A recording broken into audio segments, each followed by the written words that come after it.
আমি আফসোস করি যে এই জায়গাটা আমি যখন বিদেশ গেছি তখন কেন শুরু হয়। ফেনী কলেজে ম্যাথমেটিক্স থার্ড ইয়ার অনার্স ছেড়ে আমি বিদেশ যাই। আমার খুবই মন খারাপ ছিল যে আমি আমার ব্যাচেলরটা কমপ্লিট করতে পারিনি। ওমান যাওয়ার আরো 12-13 বছর পরে আমি যখন মাস্কেটে শিফট হই তখন আমি ব্যাচেলরটা ওখান থেকে কমপ্লিট করি। এই আফসোসটা আমার সবসময় রয়ে গেল, কেন আমাদের বাংলাদেশের এই সুযোগটা তখন ছিল না, তাহলে তো আমাকে 15 বছর অপেক্ষা করতে হইতো। বাট আমি এখন অনেক হ্যাপি যে আমার মতো এরকম অহরহ বাংলাদেশি ছেলে যারা পরিবারের কারণে বা একটা ভালো সুযোগের কারণে পড়ালেখা কমপ্লিট করে দেশের বাইরে ওমান, বিশেষ করে ওমানে পাড়ি দিছে, তাদেরকে আর এই আফসোসটা থাকবে না। তারা এই আফসোসটা গুছিয়ে দিছে আমাদের বাংলাদেশ দূতাবাস এবং আমাদের বাওবি। এটার জন্য মাননীয় রাষ্ট্রদূত মহোদয়কে এবং দূতাবাসের সংশ্লিষ্ট কর্মকর্তা বৃন্দকে এবং বাওবির উপাচার্য যিনি আছেন ওনাকে আমার অন্তঃস্থল থেকে ধন্যবাদ এবং কৃতজ্ঞতা প্রকাশ করতেছি। এটা অভূতপূর্ব একটা সুযোগ সৃষ্টি হয়েছে।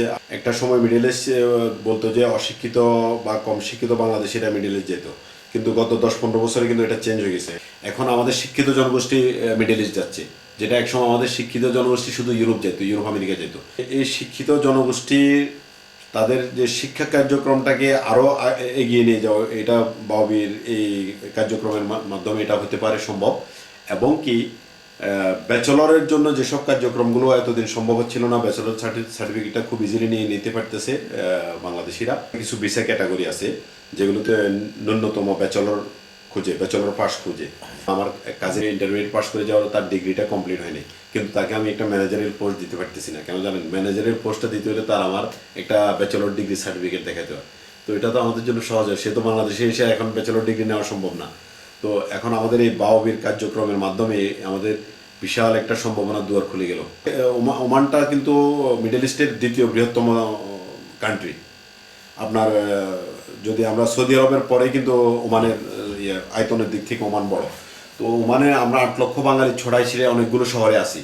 আমাদের এই সুযোগটাকে আমরা প্রতিটা বাংলা ইয়াং জেনারেশনের কাছে আমাদের নিয়ে এটাও উপস্থাপন করা দরকার যে তোমাদের জন্য আমরা এই সুযোগটা নিয়ে এসেছি। এই মুহূর্তে আমাদের এসএসসি, এইচএসসি এবং বিএ, বিএসএস এই কোর্সগুলো আছে। আমি সরকারকে এবং বাওবিকে অনুরোধ করব, যদি এখানে আমাদের কারিগরি কোনো একটা প্রশিক্ষণেরও ব্যবস্থা করা যায়, এটাতে আরও বেশি আমরা উপকৃত হব। যেমন আমাদের প্রচুর ডিমান্ড, বাংলাদেশিদের প্রচুর ডিমান্ড ওমানে রয়েছে। আমরা